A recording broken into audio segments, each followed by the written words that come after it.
Welcome back to Fishing with Vance. On today's video, guys, I'm going to do the breakdown and review of my new Honda motor. It's actually, I got it last year. I was able to use this thing 4 or 5 times on the Pelican Bass Raider over there.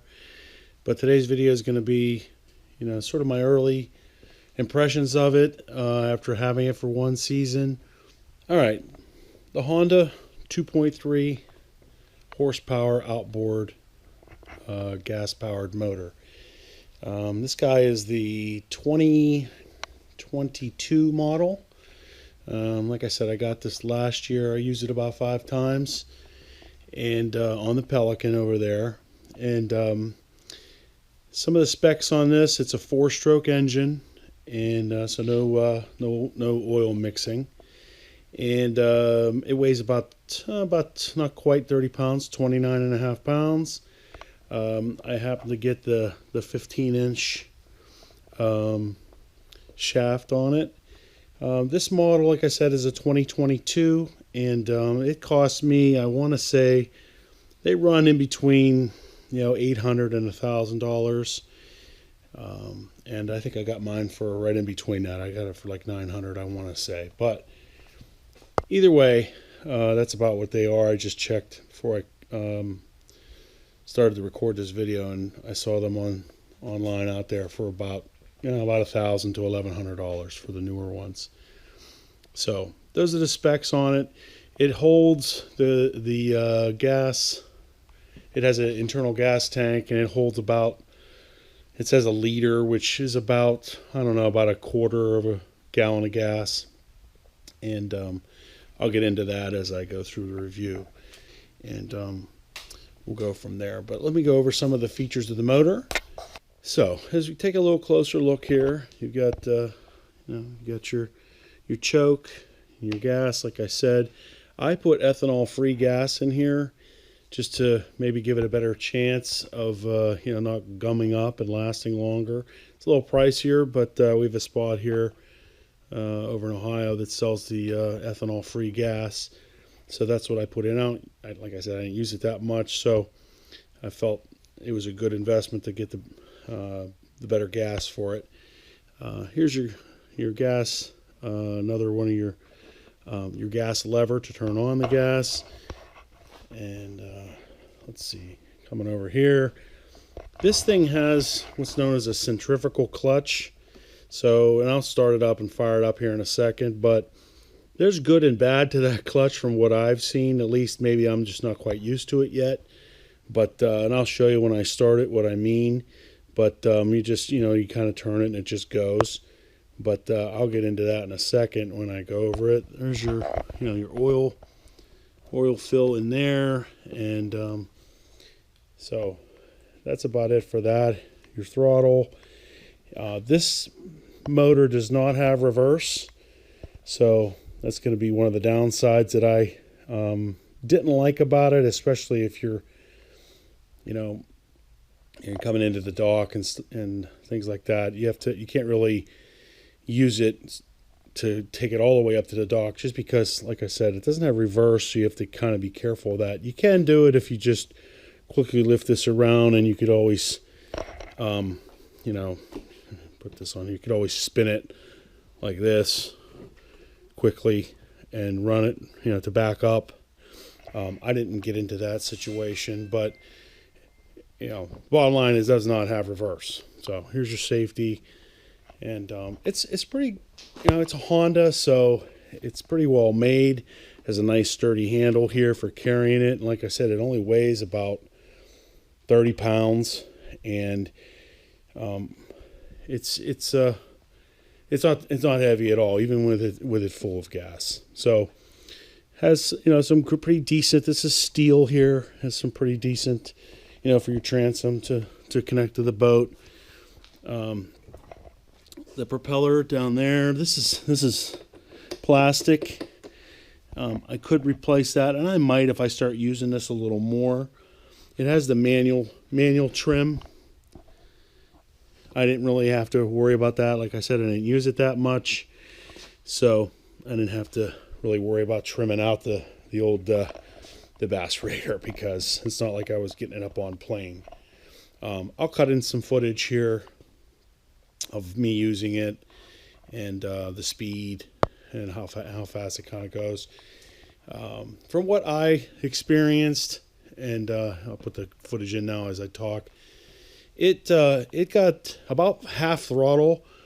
It would run between 4 and 5 miles an hour. Now, the times that I used it, I had my buddy Steve on the boat with me, and he's not a big guy, but he's not small either, and I am a big guy. So between the two of us and our gear, and I have a marine battery. This battery's not light, and between those things, quite a bit of weight on here with our tackle bags, cooler, a whole 9 yards. We probably overloaded the boat, honestly. And at half throttle, it was running around, I'd say about between 4 and 5 miles an hour. And if you run it at half throttle, it'll last for a good 2 hours. We ran that the day we ran it down at Cross Creek. We ran it around the lake, not constantly, but we ran it a good, probably a good hour run time. And when I got back, I still had half a tank of gas. So I don't really, at wide open, it ran between maybe 5 to 7 miles an hour, or 6 miles an hour maybe. So you're not getting that huge big, push running it wide open. So I really didn't run it that way. But so half throttle, you're moving around plenty fast enough to get from point A to point B. Again, a little motor like this is not built for speed. It's built to just get you moved around a little faster than, say, your bigger trolling motor. I bought this because I do want to put this boat on the river, and I'm not really too comfortable with just a trolling motor on the river. We'll see, but I wanted to get it so I can fish on the rivers here in Pennsylvania. All right, having said all that, let me show you how it starts. And I haven't started it for a while, so and before I do that, let me just, this handy dandy stand here, this motor stand, I put this in the middle for filming, but actually I built it so I put 2 motors on it. The other one's over there in the corner, but it really comes in handy because I can store this and store my trolling motor on it at the same time. Shout out to Bill of Rights fishing channel. My man Mark on there. I watched his video on how he built his, and then also Bass Brothers. 2 great channels. I watch those guys all the time, and that's how I watched before I built mine. And it has some casters on the bottom. I don't have a video when I built it. I just built it, but if you want to see how to build one of these, like I said, Bill of Rights has one, and so does Bass Brothers. But that's how I built mine. Pretty straightforward, nothing fancy, but it works. Makes it nice because it makes it nice to store this thing. And I just wheel it over in the corner and it's out of the way. All right, I'm going to do this with one hand, so let's see what happens. I'm holding the camera in the other hand, so hopefully she fires up. So first thing you do is turn the gas to on. And then open the gas line like that. And then we'll pull out the choke. And then the way you start it here, I don't know if you can see this. This is one of the things I don't like about it, but you have to turn it up to start right there. I don't know if you can see that. Let me come a little closer. That's slow, but you turn it up to start, the start position, and it should fire up. So let's see what we do here. Pull number 1. See what happens.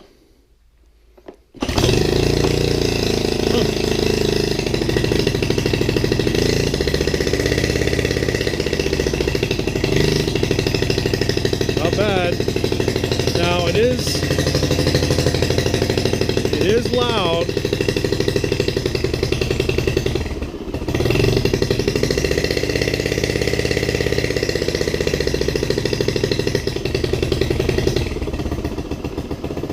See if I'll get it to idle for me. Yeah, it'll idle.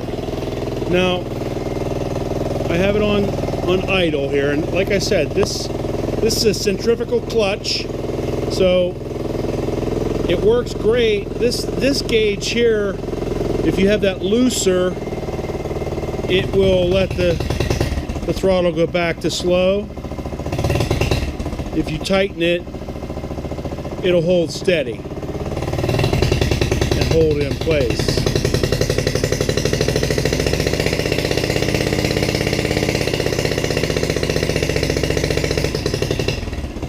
Well, let me shut this off. So when you go to start it, when you put this in the start position, the propeller wants to start going because this is like I said, centrifugal clutch. So it wants to get going as soon as you pull it. The boat starts moving, and sometimes before it's warmed up, it wants to pull away. So I usually wait till I get in the middle of the water or middle of the lake or away from the dock, go ahead and start it, and then once it's ran a while, then you can put it back down to slow, and it'll idle for you. So pretty cool that it started right up for me. And I actually didn't push the choke back in. It probably would have ran better if I'd have pushed the choke back in. I forgot because I was holding the camera. But let's see if it'll start as is, like this.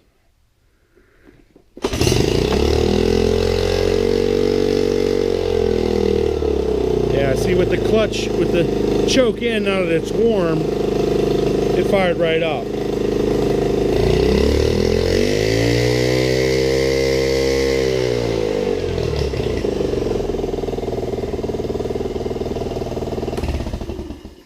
All right, so my bad on the choke the first time, but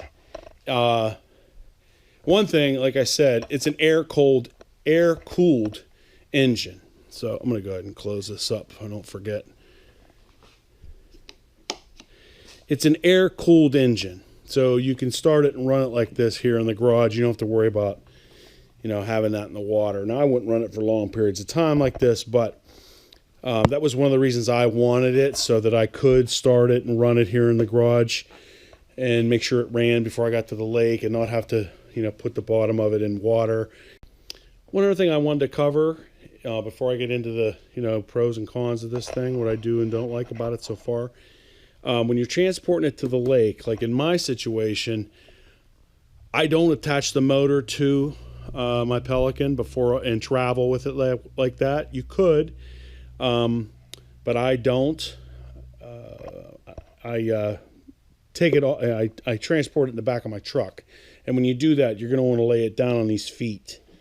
Honda has that on there so that obviously you wouldn't want to lay it down on this side anyway.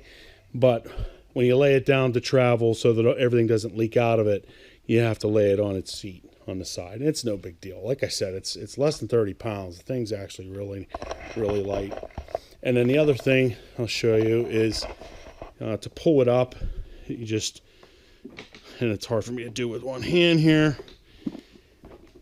Hold on. There we go. It's new, so it doesn't want to go up, but it just goes up like that, no problem. And when you're in the boat, it works a lot better. This stand's wanting to move around on me. And then to put it down, you just lift that lever and lower it down. I'm not sure I can do it with one hand. I'll try.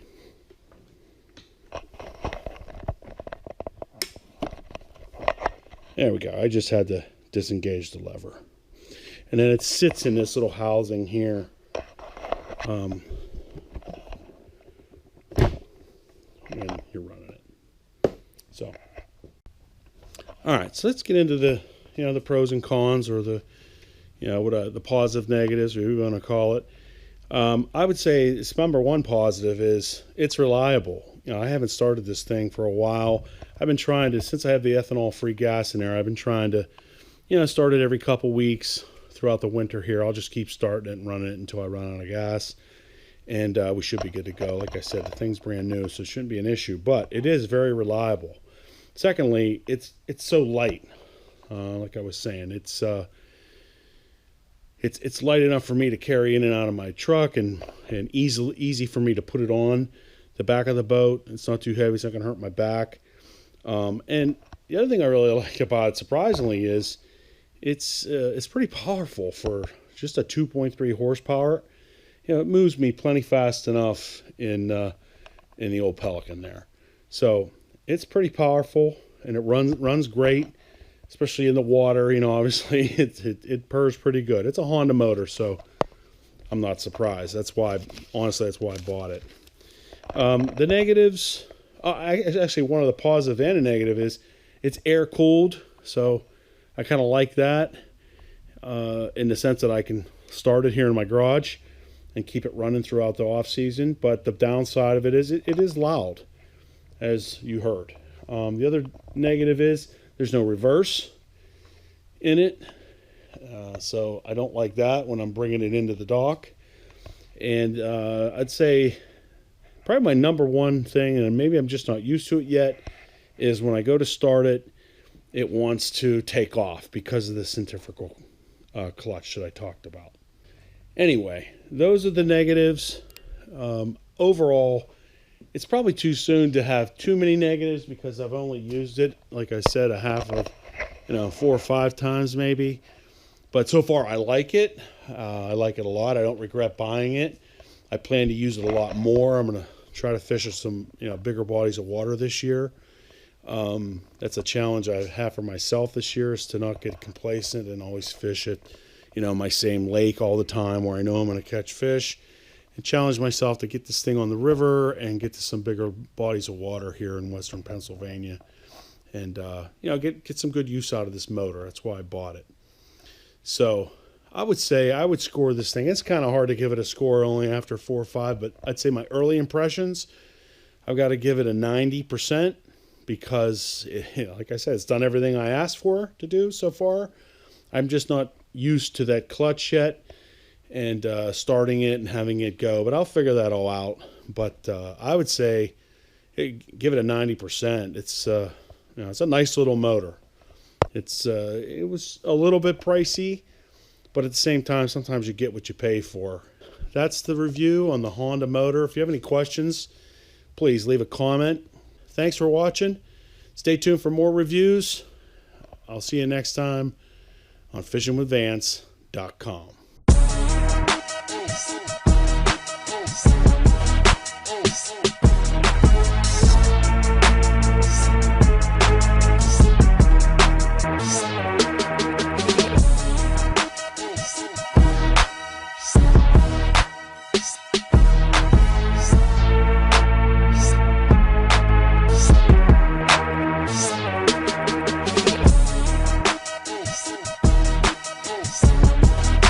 Peace.